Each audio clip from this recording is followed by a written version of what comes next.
Bishop Tom, welcome. Thank you very much. Wonderful news that you're participating at this synod in October. So I would like to ask you a few questions today. Very good.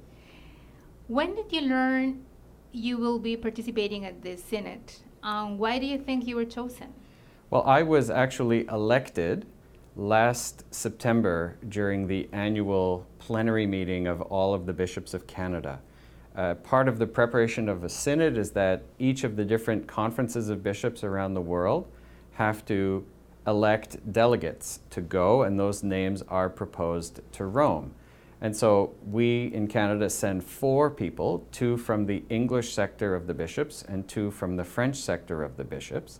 And then each of those sectors also elects what's called a substitute.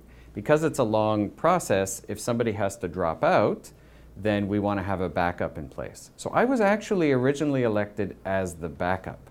That was back in September. So I honestly didn't think I'd be going to the synod, although I did have to prepare, and I did prepare along with my brother bishops. In the month of July, I learned that actually one of the English sector bishops who was elected and was confirmed to be going had to withdraw for health reasons. And so as the backup, I was contacted to say, and they told me, guess where you're going in October? You're going to Rome for the synod. So I have mixed feelings about it. Obviously, I'm very proud to have been elected last year to be able to go, and I'm pleased to be able to go in October. But at the same time, I know that my brother Bishop Fred Colley would have loved to have gone himself, and it's really a bit of a downer for him. And so I'm going to do my best to represent him as well as the Canadian Church at the Synod. Great. So in terms of the French Canadian bishops in attendance, who else will be coming? Well, there are the 2 French bishops that I mentioned. So those are Bishop Lionel Gendron, who is the Bishop of Saint-Jean-Longueuil Diocese, and as well he's president of the Canadian Conference of Catholic Bishops. There's also Archbishop Luc Cyr, who is the Archbishop of Sherbrooke, and he's one of the co-treasurers for the Canadian Conference of Bishops. So those are the 2 French delegates who are confirmed to go. So the English delegates are Bishop Stephen Jensen, who is diocesan bishop out in British Columbia, and myself. Great. So what do you expect to bring us message from Canada to the Synod and then back home from the Synod to Canada? Well, each bishop is asked to prepare an intervention. So we each get to give a speech, if we wish, to the assembled bishops at the Synod. Now, given I think there's about 300 delegates, we're meeting for a month, but still, we're not just going to be listening to speeches the whole month. And so that means our intervention, our speech needs to be pretty short. We were given a time limit of 4 minutes. And so we work on those ahead of time. So I worked with the team that was going, and the 2 backups were also part of that. And each of us proposed a concept, an idea that we wanted to bring to the Synod. But we also need to bring that back to our plenary, all of the bishops of Canada, because I'm not just speaking in my own name. I have to get feedback from them so that I can truly say that I'm bringing a message from the Canadian Church. So there's a bit of my ideas, a bit of the team's ideas, a bit of Canada's ideas, and hopefully the Holy Spirit's ideas are in there as well in the whole mix. For myself, the personal message I want to bring is around the theme of hope. The Synod is on youth, discernment, and also the faith, how youth are living the faith today.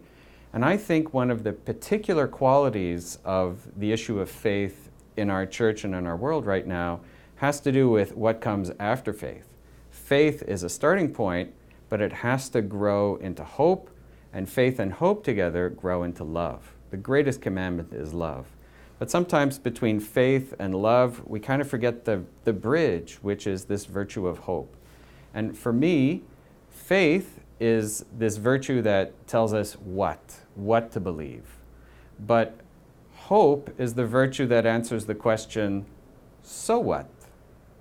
And I think that's often the question that young people have. They've been taught a content through their catechism when they were younger as part of their sacramental preparation or going to Catholic school.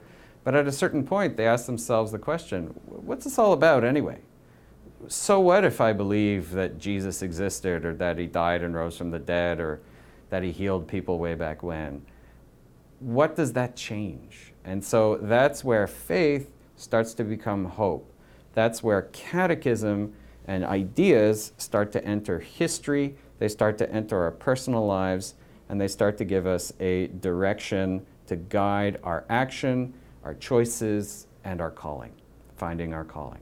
So for me, the theme of hope fits really nice in the Synod, and personally, it's a theme very powerful in my own spiritual life that's very important to me. So that's what I'm hoping to share. What I'm hoping to learn is just to hear all the perspectives from the other bishops, and then we will hear from the Pope, because he will be the one who ultimately presides this Synod, and he'll listen to us, we'll listen to him, and the idea of a Synod is we are journeying together as in a process of discernment.